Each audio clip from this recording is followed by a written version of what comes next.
In today's video, I'm going to share with you 5 things that, in my opinion, every blues solo should have. Do you have them all?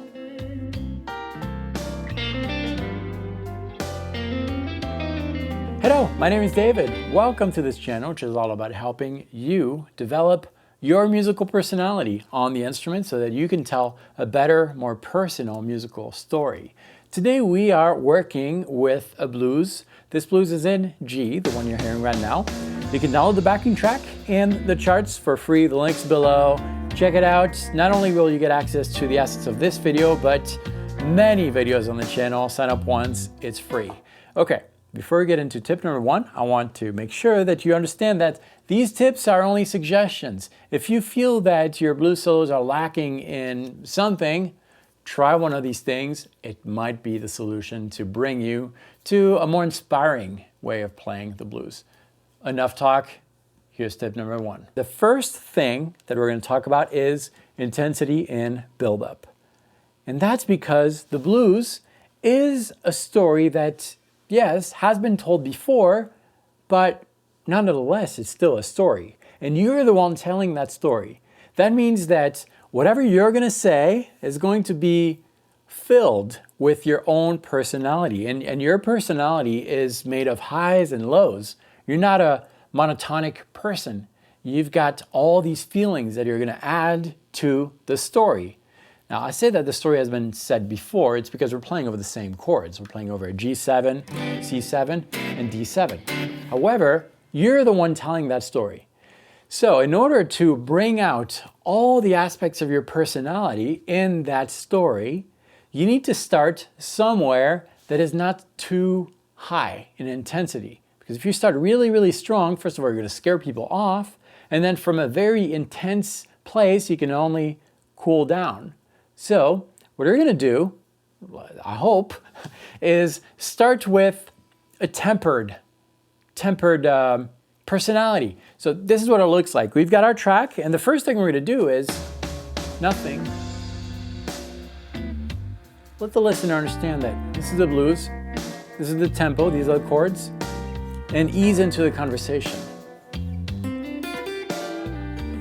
Kind of a slow pace, softer note. I'm playing with my fingers in this case, because I dropped my pick. But you're starting kind of slow. And then from there, you can start emphasizing some notes.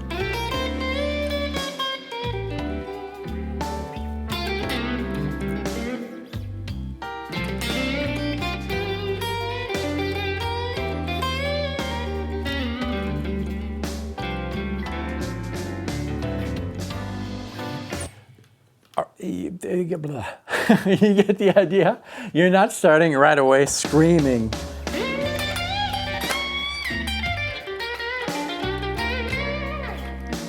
Leave that for later. Once the listener understands what you're about, who you have to be in this track, or who you are on this track, just don't be the screaming monster right away. Okay, let's move on to thing number 2. Thing number 2 goes hand in hand with the first thing we talked about, and that's what I call gradual spread. It's basically spreading across the fretboard in a very gradual way, in a way that the listener doesn't even realize that you did it. You're exploring all the notes, but you're taking your time to explore them. You're not jumping from one area of the fretboard, which kind of has its own feel, its own purpose almost, to another area of the fretboard that is very far. That's kind of the jumpy effect. That's what I call the jumpy effect. And that can sound a little unfocused and a little undeveloped. Just so you know what we're talking about, this is the jumpy effect. I'm starting in that zone of the fretboard. Even if you close your eyes, you'll get a feel for it. Okay.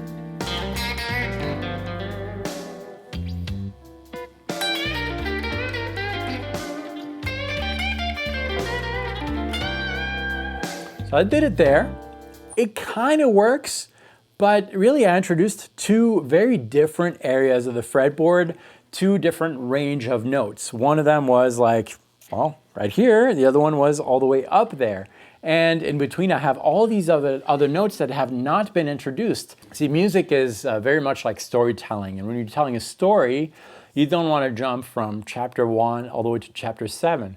You want to explain everything in between so that there's a continuity in the story. It flows well, and the listener will be captivated by what you say if you don't do too many jumps. And that's what I mean by gradual spread. The third thing, and that's an essential thing, we all do it, it's bends. We all do it in some way, at least we all do this and this, but there's a lot of other bends that I think should be added to a good, well-developed blues solo.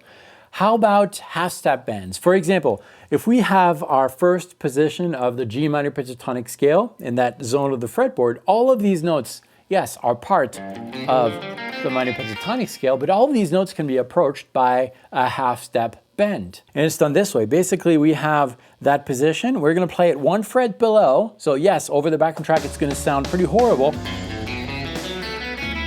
But you can half-step bend all these notes.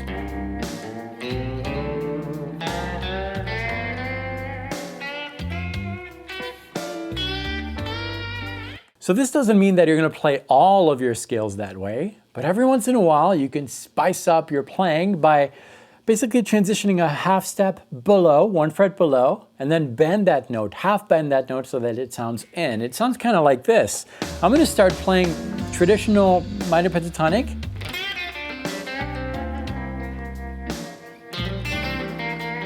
And then a half step below. Bending that.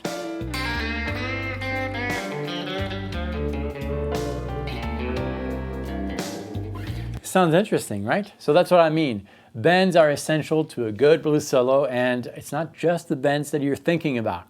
You can expand a little bit. Thing number 3 is blue tension. Yes, I completely made up that term, but what I mean by that is to look at the blue note, which we're familiar with. That's the note between the perfect 4th and the perfect 5th. That note right here. That is a tension note that adds tension to the track, and if I land on that note, tensed, right? But we're used to that, and we use this as a passing tone. Okay, now if we look at that blue note, which is the diminished 5th or the augmented 4th, depending on how you want to look at it, it's really a chromatic passage note. It's a note in between. And in that sense, we could call any passage in between chromatic or blue note, blue tension note. This is what it looks like. If we have this traditional shape, the first position of the minor pentatonic scale, that blue note is between the 4th and the 5th. We could argue that we have one between the 3rd and 5th fret of the 4th string. Right? We could do that and approach it like a blue note. So that's another blue note.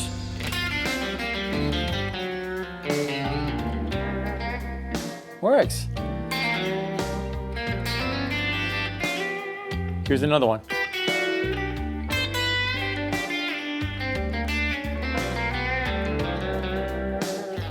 So the concept of blue tension is really using any note that is outside of the pentatonic scale, blending it with notes that are inside, and using those notes as kind of passing tones so that they're almost accepted as notes of the scale. It's a mentality thing.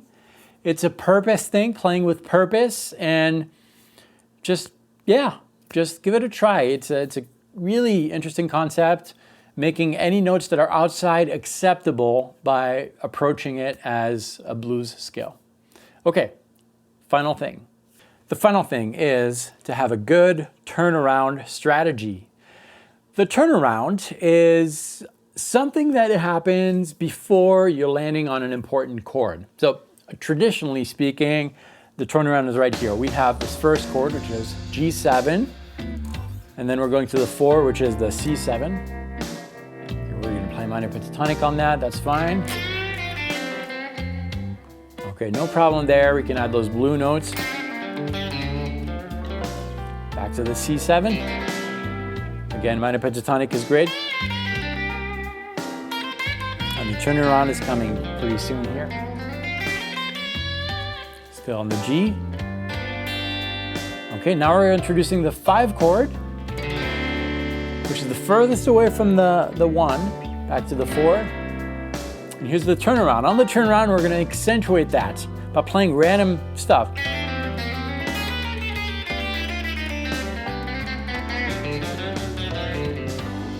That was completely random, and I accentuated that turnaround by bringing you really somewhere different, scary, uncomfortable, so that when we bring you back in on the 1, it feels a lot more comfortable.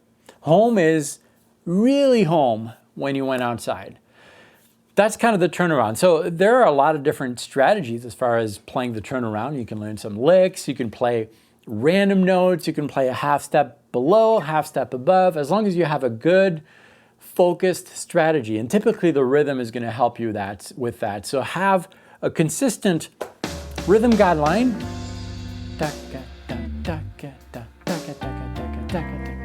And use that guideline when you're playing. You can play random things with that guideline.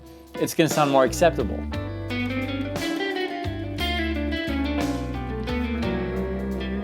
As long as you land inside. I didn't know what I played there, but because I had the rhythm guideline, it was perceived as okay, I hope. Now, that turnaround with the chords that we just talked about, we can say that we can have imaginary turnarounds just before every single chord. Just imagine that between the 1 and the 4, so here's the 1, there's something else happening here, and then 4. So we're going to do a turnaround here, and bam.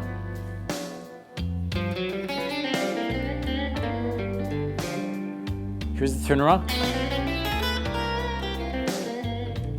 Just before the new chord.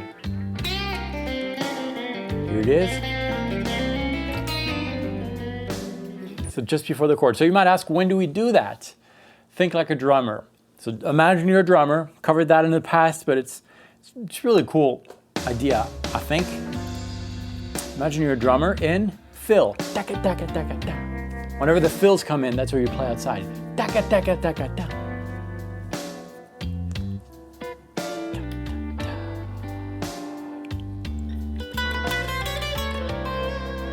That is a fill. Who's the fill? So just think like a drummer in order to think about these turnarounds. And that was thing number 5. These things are just ideas.